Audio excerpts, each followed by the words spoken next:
From the Toronto Star, I'm Saba Eitizaz, and this matters.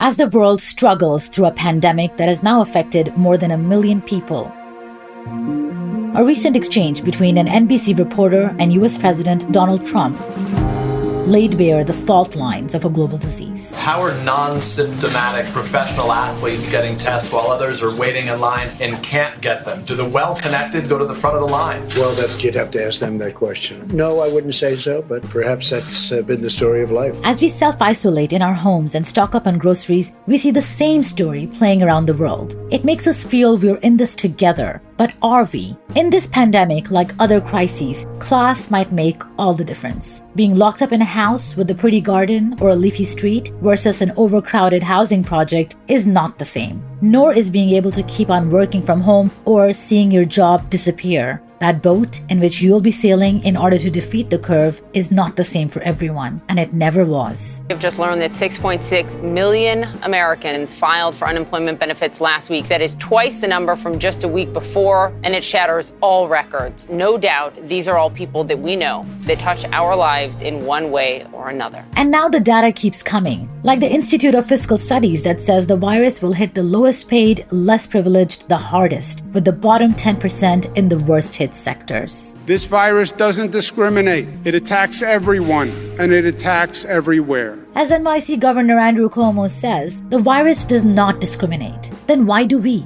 Today, we'll be speaking about that with Ian Goldin, an Oxford professor who predicted the pandemic and a global reckoning in his last book, The Butterfly Defect. We will also be speaking to our own social justice reporter, Laurie Monsebraaten, about how things look in Toronto.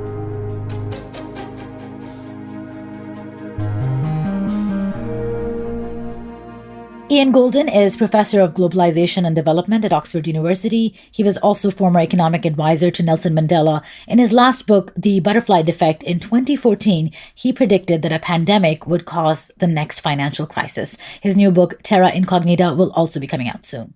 Ian, thank you so much for making the time to speak to us today. It's a great pleasure. So let's start with this. Some people are calling this pandemic the great equalizer. Can you explain that? And is it even true? Or has COVID-19 actually made the class divide deeper? I don't think that is a good way to think about it. In a sense, pandemics are equalizers because everyone is vulnerable to them. Most other risks, like climate change or others, rich people can protect themselves from. They can move to air-conditioned houses on higher ground, whereas poor people are more vulnerable. And obviously, famines and other things affect poor people much worse than they affect rich people. So kings and queens, historically very powerful people, have been killed by pandemics.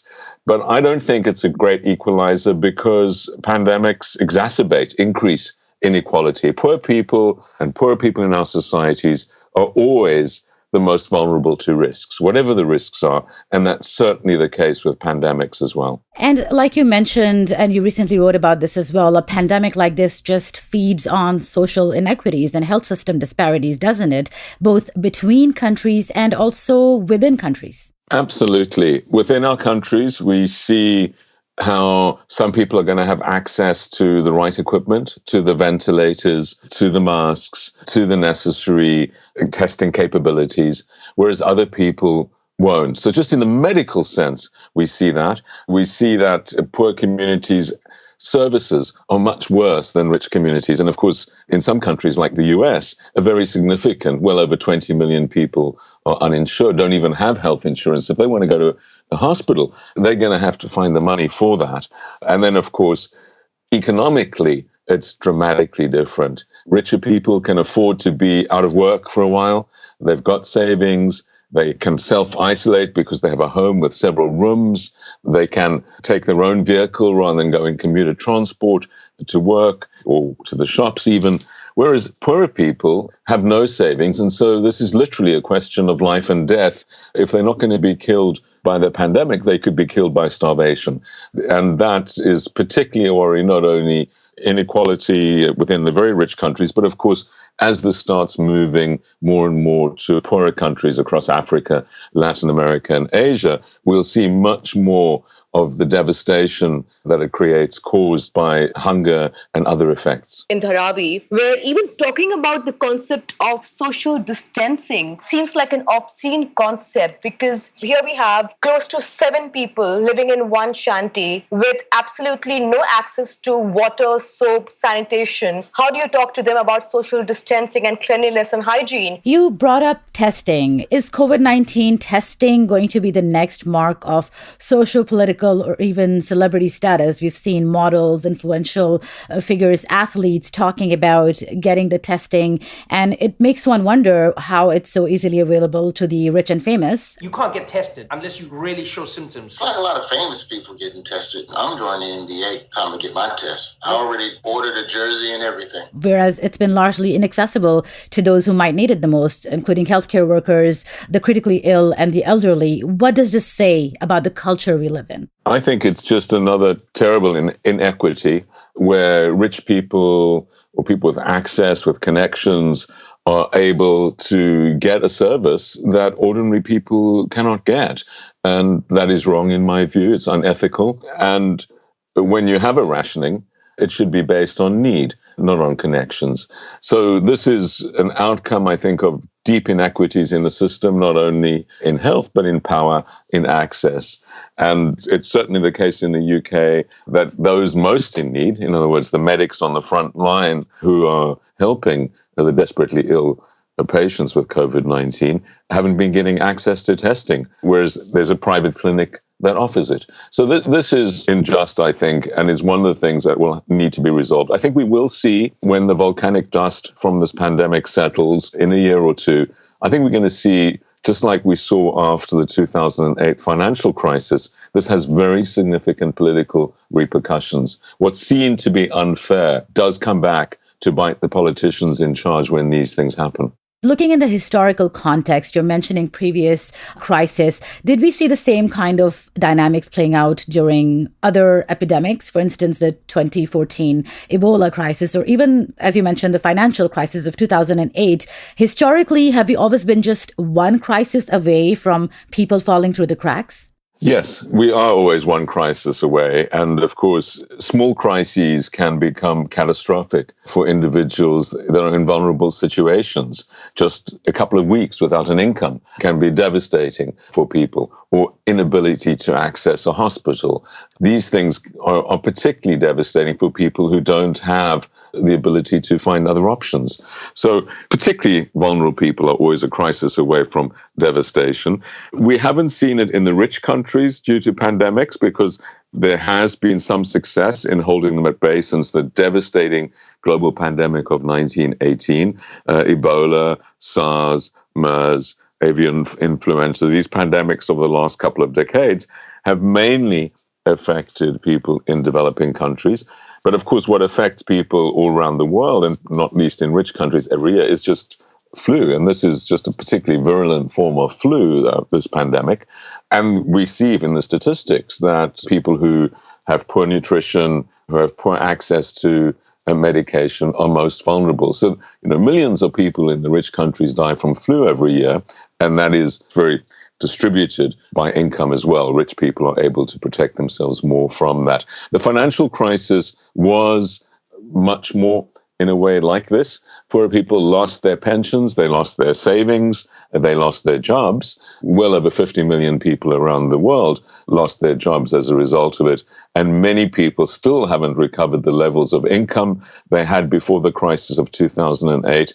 In fact, in the US, there's still whole communities who are poorer. And of course, people lost their homes through that devastating subprime crisis around the world. And many people's homes are still worth less. So that had a very, very significant impact on increasing inequality at the time.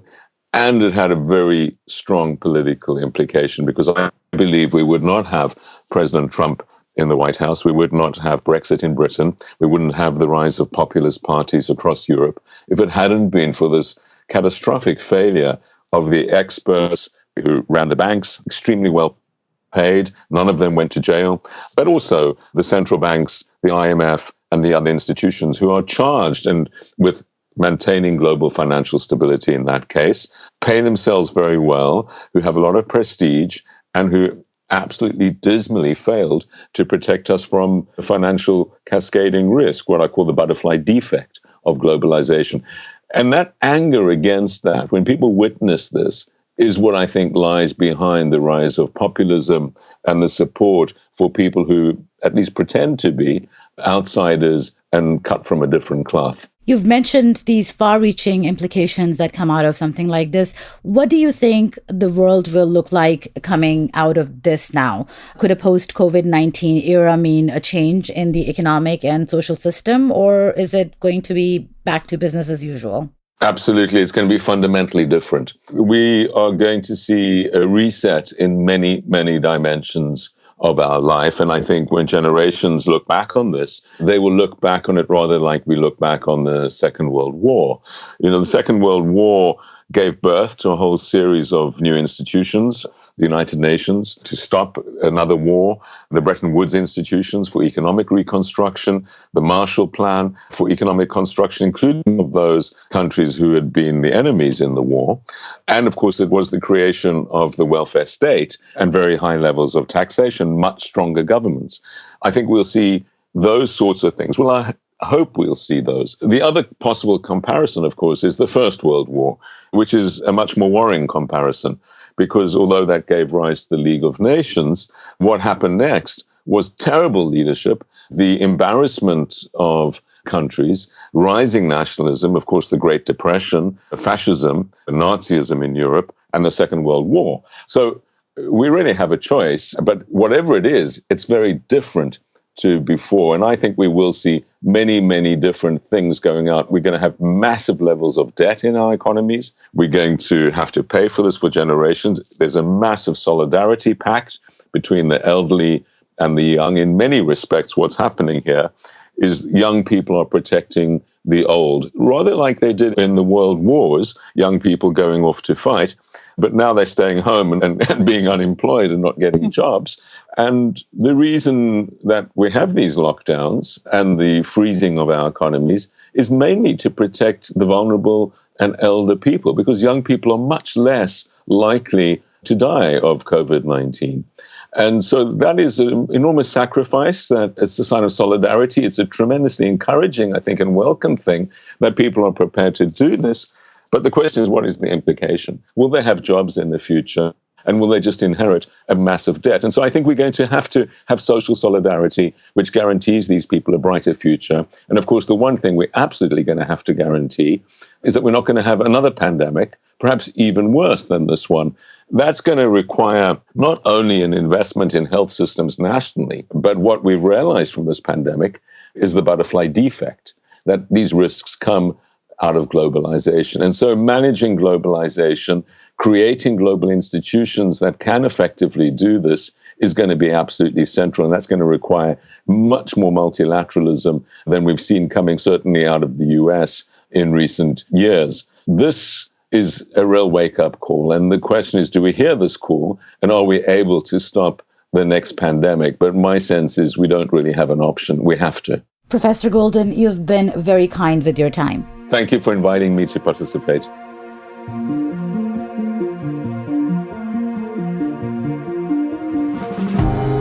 As Professor Ian mentions, a wake-up call that we can't afford not to take. So how does this look across Canada as more people lose their jobs and incomes as a result of COVID-19? For far too many people, home isn't a safe place to be. For others, it's somewhere they're isolated and alone. And for too many more, they have no place to go at all. Tough times fall first and hardest on the most vulnerable in our communities.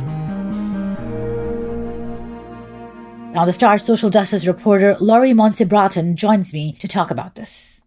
Hi, Laurie. Hi, Saba. Thanks so much for taking the time to speak to me. I know you've been really busy reporting on all of this from Toronto. Oh, happy to do it. Do you think COVID-19 has brought into sharp focus the plight of the most vulnerable of our city, since a lot of us are now getting a taste of what they must face on a day-to-day basis? Absolutely, Saba. Just to start, there are almost 1 million people in Ontario who survive on social assistance. They live with incomes between 40 and 60% below the poverty line. This isn't a crisis. This is another crisis. These are already marginalized people. They live with the uncertainty and fear that we're now feeling. This is what they live with every day. I think we're all getting a taste of what that must be like. There are 2,000 rooming houses in the city, about 10,000 illegal rooms in illegal rooming houses. Many more are sharing apartments with roommates and are not even covered by the order suspending evictions during all of this. They're not covered by the Residential Tenancies Act. There's a huge vulnerability there of losing housing at a time when we all need to be in our homes to be safe. This is a population, by the very nature of their housing conditions, are out a lot. They go to food banks. They go to drop-in meal programs. They're isolated and they gather, and they continue to gather because this is how they survive. And we're talking about social isolation. In order to be socially isolated, you need to have a home, a roof over your head for that. And you're saying that evictions are still happening, or the threat of evictions is still looming large over many people's heads. Absolutely. I did a story a week ago about a young woman who was put on the sidewalk. She was calling the rent support hotline. She called legal aid clinics, and they all said, sadly, no. If you're renting a room in an apartment or a home with the leaseholder and you share the bathroom and the kitchen with them, if you're renting a room in their home where they are living, you basically have no tenancy rights. And I phoned the police and spoke to people, and they said, yes, they're considered guests, and the leaseholder or the owner has every right to evict a guest. That's an aspect a lot of people haven't thought about. And speaking of help, we know the government has announced billions. There are unprecedented measures that have been taken, but there are people still falling through the cracks, aren't they? Absolutely. This group of renters, for sure, one of them. The many people who use the drop-in food programs, because social assistance, most people use who are not living in subsidized housing, they use their meager benefits to pay the rent, and they rely on food banks and soup kitchens, drop-in meal programs to eat. And this is their daily routine. They also use these programs for socialization, to have a life. And most of the drop-in meal programs have closed, the congregate eating for sure. Some of them are managing to hand out sandwiches and meals at the door. Many people who are frightened and immunocompromised already because of poor health, because they've had years of poor nutrition due to the poverty they're living in, they don't dare even come out. So it's this awful catch-22. I know some of the food banks are trying to get food to their vulnerable members by delivering it, but it's a real struggle. And I know that the social agencies are fearing for their own staff and volunteers because, of course, all the personal protective equipment is going to the front lines in the hospitals. The level of uncertainty and fear and struggle, it really is impacting the most vulnerable in our community in a very significant way. It's interesting, Laurie, that you mentioned food banks and shelters and how they've been impacted. I actually spoke to Monica Betson, who's the chef at The Stop, which is a community food center, about this. Places that a lot of our low-income and vulnerable communities would use, such as libraries, community centers, many drop-ins and food banks have closed. And so we're kind of seeing how vital these local services are and how much of a void there is when they are not open and when they're not there. Is there a privilege to how much one can protect oneself from the coronavirus? Do you have a sense that this might hit the most vulnerable the hardest? Absolutely. In fact, there's this story in the New York Times. We had an op-ed piece by social policy expert John Stapleton making this very point that, rich people can afford to self-isolate and protect themselves in their large, comfortable homes. Lower income people, the homeless, the rooming house tenants, they don't have that luxury. And many of them are working. 70% of low-income people in Ontario have jobs, part-time jobs, and some of them work as grocery store clerks. Many of them work in the food banks and the social agencies that are helping others. So for those who are still working, many of them are also personal support workers who are supporting other vulnerable people as well. And they're getting on public transit every day. They're putting themselves at risk because they can't afford not to be working. And that's not a luxury. Many more wealthy people, if they've got a line of credit, they can afford to kind of sit it out. So you really do see the class differences in a pandemic like this. If there still is a job, they absolutely need to continue going. And in many cases, they weren't self-isolating, the ones who have lost their jobs, they weren't self-isolating as early as the more affluent people who were hearing the news and taking precautions themselves. The lower income people were just getting by and only now are realizing the risks. Laurie, even as the government is doing its best to create protection, but this pandemic might be exposing a lot on a societal level. What have you observed? Governments are really scrambling to help. The Canadian Emergency Relief Benefit, the CERB, announced a week ago the $2,000 a month for workers who have lost their jobs due to the pandemic. A very generous, and from what we understand, is going to be a relatively easy application process. None of the bureaucratic and rule-bound system like the employment insurance or even social assistance. But even that program doesn't seem to be addressing even the lowest income workers, those on social assistance who also have employment, low part-time jobs. About 75,000 Ontarians on social assistance would probably qualify under the federal government criteria. And we still don't know, maybe coming, whether Ontario will claw back that benefit if these people apply.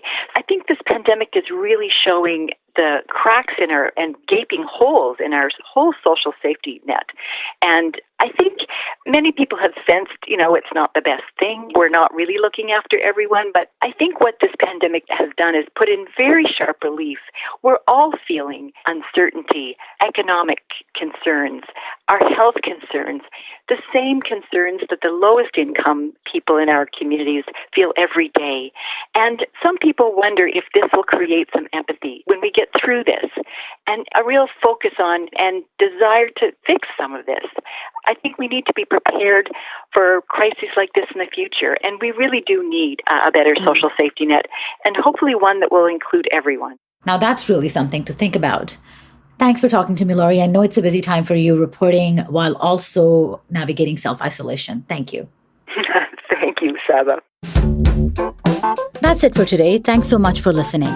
This Matters is hosted and produced by me, Saba Eitizaz, Adrian Chung, and Raju Mudhar. Produced and mixed by Sean Pattenden, and our director of programming is JP Fozo. Our show theme music is by So-Called, and our episode music is by Mike DeAngelis. We want to hear what stories matter to you.